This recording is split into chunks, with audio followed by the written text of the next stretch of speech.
When you visit our page, you can browse topics, and we can filter by evidence-based urgent care, and you'll see all of our previous issues so far. Our most recent one was low-risk chest pain in an urgent care setting, and we're going to dive a little bit deeper into closed head injuries in an urgent care setting from May of this year. So if you're short on time, you can go directly to the points and pearls section. You're going to be provided with a summary of key points, the must-know information in just about 60 seconds. When you're ready to take a deeper dive and get the full content, you can click on full issue. And here you're going to be presented with practical evidence-based recommendations that you can use on your next shift. Each month, each article is going to follow a consistent format, so you can quickly find the information that you're looking for. Each issue is going to start with case-based presentations based off of real-life urgent care scenarios and patients that are going to help you identify high-risk patients and atypical presentations.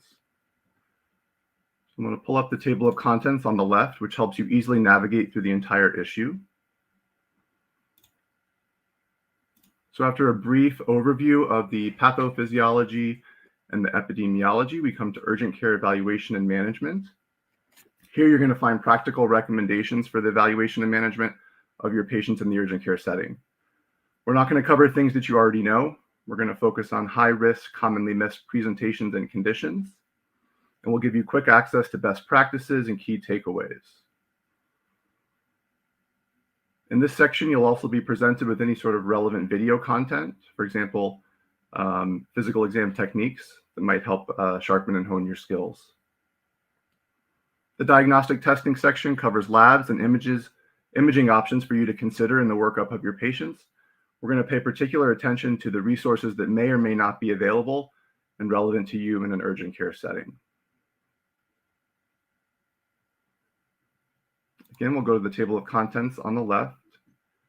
We're going to go to a section that's a favorite of a lot of our subscribers. So we're always going to cover special populations, controversies, and circumstances that focus on practical takeaways that you can apply to your next urgent care shift.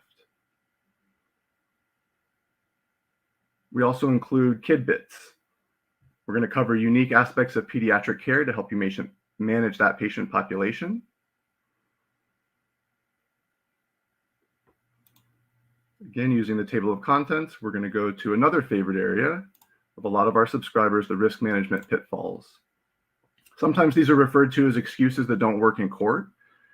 These potential pitfalls will help you avoid costly mistakes in managing your patient care. Of particular interest to the medical directors, CMOs, or really anyone who has to worry about the bottom line, in addition to providing excellent patient care, is the charting and tips section.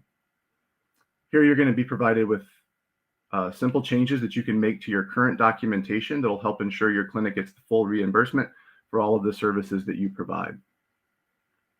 Each issue will include at least one clinical pathway. It's going to give you an easy to follow algorithm for patient care. A lot of our subscribers are using these algorithms as the basis for protocols in their clinics. One unique feature of these clinical pathways is that we're going to include the level of evidence and the associated definitions down here below. So at Evidence-Based Urgent Care, we're going to review hundreds of articles to create these courses and pathways. You're going to find a critical appraisal of the literature that summarizes the quality of the evidence on the topic at the end of each course. You'll also find a reference list at the end of each course.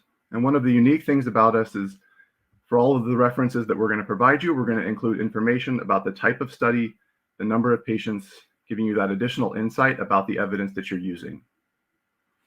So that's really our issue in a nutshell. I'm going to scroll back up to the top. So as I mentioned, a new issue is published each month. It includes 4 CME credits, and subscribers will get access to all of our published issues in the past. One of the things that makes us unique is our focus on helping you retain all of this information. We're going to provide you with the content in multiple formats to help reinforce learning, including those clinical pathways I talked about and risk management pitfalls. Of course, we're going to include the 60-second pearls and points.